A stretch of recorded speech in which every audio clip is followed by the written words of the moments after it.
Hey everyone, this is Karen Waksman, founder of Retail MBA.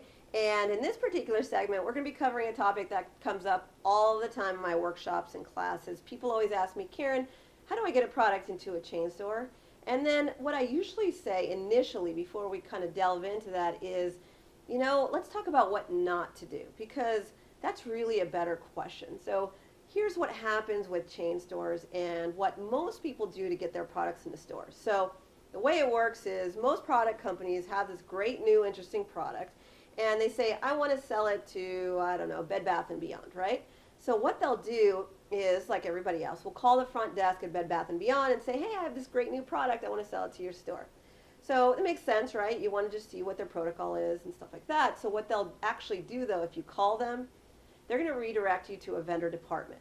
And a vendor department is really a department that handles all the vendor requests and stuff like that. So they'll either redirect you to a place on their website, or there's a phone number or something like that. And then at that point, what they'll have you do is fill out some forms about your company, and they're going to ask you very, very specific questions about your company. And some chain stores really get elaborate. I mean, they're going to ask you a lot of stuff. Here's the problem with you going and following protocol and submitting your information to the vendor departments. The challenge there is that everybody else is doing the same thing. So they're getting inundated with thousands of submissions, and it's like, how do you differentiate yourself from everybody else?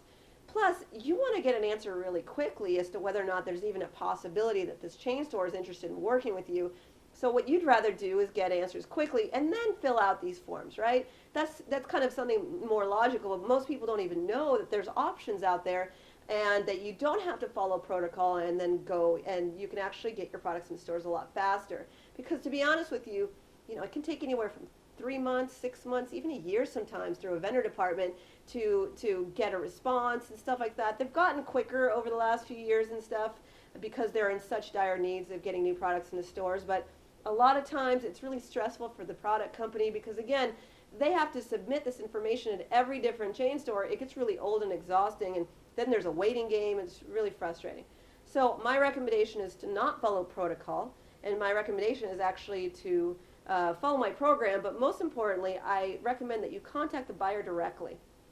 So I actually have other videos on how to get the buyer's name and contact information, and obviously there's ways to pitch the buyer and to make them more inclined to buy and everything, but please note that there are other ways to go than just doing what everybody else does, which is contacting a vendor department. If you'd like to learn more, you can check out retailmba.com, or you can check out the additional videos that I'm creating about this subject. And anyways, I truly wish you the best, and I hope that provided value. Thank you.